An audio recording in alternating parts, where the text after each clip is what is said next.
Hello all my students, কেমন আছো সবাই? আজকে আমরা ইংরেজির একটা গুরুত্বপূর্ণ টপিকস নিয়ে আলোচনা করব, সেটি হলো টেন্স। দেখো, আজকে আমরা টেন্স নিয়ে আলোচনা করব। ঠিক আছে, টেন্স জানার আগে আমাদেরকে কিছু জিনিস জানতে হবে। কয়েকটা সেন্টেন্স দেখা যাক।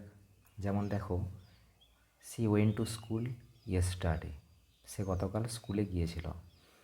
তারপরে দেখো, she goes to school today, সে আজ স্কুলে যায়। ওকে, তারপরে দেখো, she will go to school tomorrow, সে আগামীকাল স্কুলে যাবে। ঠিক আছে, দেখো এই তিনটি সেন্টেন্স তিন রকম সময়ে হয়েছে। প্রথম সেন্টেন্স গতকালে হয়েছে, আর দ্বিতীয় সেন্টেন্স আজ হয়েছে, তৃতীয় সেন্টেন্স আগামীকাল হবে, অর্থাৎ এখনও হয়নি। সেই অনুযায়ী আমরা পুরো টেন্সকে তিন ভাগে ভাগ করতে পারি। একটা হচ্ছে পাস্ট টেন্স, অতীতকাল। প্রথমের ঘটনাটি দেখো, যেটি ঘটেছে সেটি গতকাল ঘটেছে, অর্থাৎ অতীতে ঘটেছে, সেজন্য প্রথমের ঘটনাটা হলো অতীতকাল বা পাস্ট টেন্স। দ্বিতীয় সেন্টেন্সটি দেখো, যে সে আজ স্কুলে যায়, অর্থাৎ সে বর্তমানে, ঘটনাটা বর্তমানের, সেজন্য এটা প্রেজেন্ট টেন্স। ওকে, তারপরে দেখো, she will go to school tomorrow, সে আগামীকাল স্কুলে যাবে, অর্থাৎ আজ যায়নি, সে যাবে ভবিষ্যতে, তার জন্য সেটা ফিউচার টেন্স। ওকে, তাহলে আমরা কি বুঝলাম এই সেন্টেন্স থেকে? কি বুঝলাম? যে টেন্স তিন প্রকার, একটা হচ্ছে past tense, present tense, future tense. Okay, তাহলে আগের আলোচনা থেকে আমরা কি জেনেছি? টেন্স তিন প্রকার, প্রেজেন্ট টেন্স, একটা পাস্ট টেন্স আর ফিউচার টেন্স। ঠিক আছে, এরপর প্রত্যেকটা টেন্সকে আবার চার ভাগে ভাগ করা যায়। যেমন আমরা যদি শুধু প্রেজেন্ট টেন্সকে ধরি, প্রেজেন্ট টেন্সকে চার ভাগে ভাগ করা যায়। কি কি? প্রেজেন্ট ইনডেফিনাইট অর সিম্পল, যাকে সাধারণ বর্তমানকাল বলা হয়। ঠিক আছে, তারপরে দেখো, প্রেজেন্ট কন্টিনিউয়াস অর প্রোগ্রেসিভ, যেটা ঘটমান বর্তমান বলা হয়। তারপরে দেখো, প্রেজেন্ট পারফেক্ট বা পুরাঘটিত বর্তমান। তারপর 4 নম্বর, প্রেজেন্ট পারফেক্ট কন্টিনিউয়াস বা পুরাঘটিত ঘটমান বর্তমানকাল। ঠিক আছে, সেম একই রকমভাবে আমরা পাস্ট টেন্সকেও চার ভাগে ভাগ করতে পারি। কীরকম? একটা পাস্ট ইনডেফিনাইট বা simple past, past continuous or progressive, past perfect continuous. ঠিক একই রকমভাবে আমরা ফিউচার টেন্সকেও চার ভাগে ভাগ করতে পারি। Future indefinite or simple future, future continuous or progressive, future perfect continuous tense. ঠিক আছে, তাহলে আমরা প্রত্যেকটা টেন্সকে চার ভাগে ভাগ করতে পারি এবং মোট টেন্সের সংখ্যা হবে 12টি। ওকে, আজকে আমাদের পড়ার বিষয় হলো প্রেজেন্ট ইনডেফিনাইট টেন্স। ঠিক আছে, প্রেজেন্ট ইনডেফিনাইট টেন্স জানার আগে আমাদেরকে জানতে হবে প্রেজেন্ট ইনডেফিনাইট টেন্স কী বা কাকে বলে। দেখো, কোনো কাজ যেটা বর্তমান সময়ে কিছু ঘটে, অর্থাৎ বর্তমানে কিছু ঘটে, বা চিরন্তন সত্য, সর্বদাই সে কথাটা সত্য, অথবা নিয়মিত অভ্যাস, প্রত্যেক দিনের একটা অভ্যাস বোঝালে সেটা হয় প্রেজেন্ট ইনডেফিনাইট টেন্স। আচ্ছা, এই টেন্সের গঠন কেমন হয়? টেন্সটা কীরকমভাবে গঠিত হয়? প্রথমে সাবজেক্ট হয়, তারপর মেন ভার্ব থাকে, অর্থাৎ ভার্বের একদম V1 ফর্ম থাকে, তারপর সেন্টেন্সের বাকি অংশটুকু থাকে আদার্স অংশ। দেখো, এই সেন্টেন্সটি, সে ইংরেজি পড়ে, হি রিডস ইংলিশ। তাহলে প্রথমে কি হয়েছে? গঠন অনুযায়ী সাবজেক্ট, মেন ভার্ব, তারপর অবজেক্ট বা আদার্স হয়েছে। তারপরে দেখো, শিশুরা আম পছন্দ করে, চিলড্রেন, সাবজেক্ট চিলড্রেন, ভার্ব হচ্ছে লাইক, ম্যাঙ্গো। ঠিক আছে, সব সময় অবজেক্ট নাও থাকতে পারে। যেমন এই সেন্টেন্সটি দেখো, সূর্য পূর্ব দিকে ওঠে, এটা কি একটা ঘটনা? এটা একটা চিরন্তন সত্য ঘটনা, তাই তো? তাহলে সাবজেক্ট কি? The sun rises in the east. এই সেন্টেন্সে কিন্তু কোনো অবজেক্ট নেই, তাই তো? সেই জন্য আদার্স লেখা হয়েছে। তারপরে দেখো, সে প্রতিদিন সকালে ওঠে, তাহলে সাবজেক্ট সি, আর ভার্ব কি? Rises, early in the morning. তাহলে এটা কী ধরনের ঘটনা? এটা একটা নিয়মিত অভ্যাস বা নিত্য অভ্যাসের ঘটনা। আচ্ছা, এই টেন্স থেকে একটা ইম্পর্টেন্ট নিয়ম রয়েছে। নিয়মটা কি? যদি সাবজেক্ট, এই যে সাবজেক্ট, যদি সাবজেক্ট হি, সি, ইট বা কোনো নাম থাকে, তাহলে ভার্বের সঙ্গে কি দিতে হয়, এস বাই ইএস যোগ করতে হয়, ভার্বের সঙ্গে এস বাই ইএস যোগ করতে হয়। যেমন দেখো উপরের সেন্টেন্সে প্রথমে হি ছিল সাবজেক্ট, সেজন্য ভার্বের সাথে এস যোগ হয়েছে। ঠিক আছে, the sun third person singular number বোঝাচ্ছে, সেজন্য এটা এস যোগ হয়েছে। তারপর সি, তার সাথে এস যোগ হয়ে আছে। ঠিক আছে, তাহলে যদি সাবজেক্ট হি সি ইট অথবা কোনো থার্ড পারসন কোনো সিঙ্গুলার নাম্বার বোঝায়, কোনো নাম বোঝায়, তাহলে হয় এস বাই এস যোগ।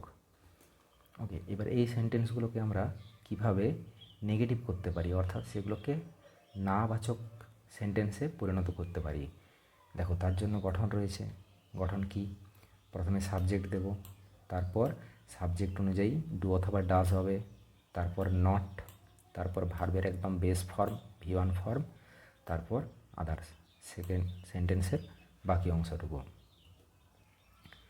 যেমন দেখো সে ইংরেজি পড়ে না, তাহলে সাবজেক্ট কি, হি, হি অনুযায়ী কি হয়েছে ডাজ নট, তারপর রিড ইংলিশ। ওকে, সে ভাত খায় না, তাহলে সি, সাবজেক্ট সি, সি অনুযায়ী ডাজ হয়েছে, তারপর নট মেন ভার্ব, তারপর অবজেক্ট বা আদার্স রাইস। তারপরে দেখো তারা সাঁতার কাটে না, তাহলে তারা দে, দে অনুযায়ী কি হয়েছে ডু হয়েছে, দে ডু নট সুইম। তারপরে দেখো আমি লোকটাকে পছন্দ করি না, I do not like the man. Okay, এই গঠন অনুযায়ী সব হয়েছে। এরপর দেখো এখানে আমাদেরকে কিছু ইম্পর্টেন্ট জিনিস জানতে হবে। যদি সাবজেক্ট আই, ইউ, উই, দে এগুলো থাকে, সাবজেক্ট যদি এগুলো হয়, তাহলে সাবজেক্টের পর হবে ডু নট। যদি সাবজেক্ট হি, সি, ইট বা কারুর নাম থেকে থাকে, এনি নেম, তাহলে কি হবে ডাস নট। উপরে সেন্টেন্সগুলি দেখো, হি এর জন্য ডাস নট, সি এর জন্য ডাস নট, দের জন্য ডু নট। ওকে, তারপরে আয়ের জন্য ডু নট। ঠিক আছে, এই নিয়মটা ভালো করে মনে রাখবে। ঠিক আছে, এরপর দেখো ইন্টারোগেটিভ সেন্টেন্স, মানে এগুলোকে প্রশ্ন কী করে করব। প্রশ্ন করার জন্য এই গঠনটা ফলো করতে হবে। গঠনটা কি, প্রথমে ডু আর ডাস দেবো, কাকে দেখে দেবো, সাবজেক্টকে দেখে। ঠিক আছে, তারপর একদম মেন ভার্ব, মেন ভার্বের একদম V1 ফর্ম হবে। ঠিক আছে, তারপর সেন্টেন্সের বাকি অংশটুকু আদার্স হবে। যেমন দেখো সে কি ইংরেজি পড়ে, ডাজ হি রিড ইংলিশ, তাহলে হি সাবজেক্ট অনুযায়ী এখানে ডাজ হয়েছে, আর ভার্বের একদম V1 ফর্ম বসেছে। ঠিক আছে, সে কি ভাত খায়, ডাজ সি ইট রাইস, তাহলে ডাজ হয়েছে এখানে কী জন্য, সিকে দেখে এখানে ডাজ হয়েছে। ওকে, সিকে দেখে এখানে ডাজ হয়েছে। তারপরে দেখো তারা কি সাঁতার কাটে, ডু দে সুইম, তাহলে দে, দে সাবজেক্টকে ফলো করে এখানে ডু এস হয়েছে। তারপর কি, তুমি কি এটা জানো, ডু ইউ নো ইট, তাহলে এখানে ইউর জন্য ডু হয়েছে। ওকে, বাস এই ছিল আমাদের প্রেজেন্ট ইনডেফিনিট টেন্স। এরপর আমরা কিছু কোশ্চেন করব, কিছু প্র্যাকটিস করব। দেখো প্রথম কোশ্চেনটা, she dash to school everyday, bracket রয়েছে গো, তাহলে বলো যে সি এর জন্য এখানে কি হবে, গো ভার্বটার সাথে ইয়েস যোগ হবে, তাহলে কি অ্যান্সারটা হবে, she goes to school everyday. তারপরে কোশ্চেনটা দেখো, they dash football in the evening play, তাহলে দের জন্য যেহেতু প্লুরাল ভার্ব, দের পর এস বা ইয়েস হয় না, তাহলে কী হবে answer, they play football in the evening. তারপরে দেখো হি ড্যাশ, ব্র্যাকেট রয়েছে নট লাইক স্পাইসি ফুড, তাহলে কী হবে, হি এর জন্য does not like spicy food. তারপরে দেখো দ্য সান, ব্র্যাকেট রয়েছে রাইজ ইন দ্য ইস্ট, তাহলে দ্য সানের জন্য কি হবে, rises, the sun rises in the east. Okay, তারপরে দেখো এই সেন্টেন্সগুলিকে আমাদেরকে নেগেটিভ করতে হবে, অর্থাৎ নাবাচকে নিয়ে যেতে হবে। যেমন দেখো সি রাইটস এ লেটার, এটাকে নেগেটিভ করলে কি হবে, she does not write a letter, does not কাকে দেখে হয়েছে, সিকে দেখে ডাজ নট হয়েছে। তারপরে দেখো they go to the market, আর এটাকে নেগেটিভ করলে কী হবে, they do not go to the market, দের জন্য ডু হয়েছে। তারপরে দেখো the baby cries at night, তাহলে এটা নেগেটিভ করলে কী হবে, the baby does not cry at night. Okay, এরপরে সেন্টেন্সগুলোকে আমাদের নেগেটিভ ইন্টারোগেটিভ করতে হবে, প্রশ্নবাচক নিয়ে আসতে হবে।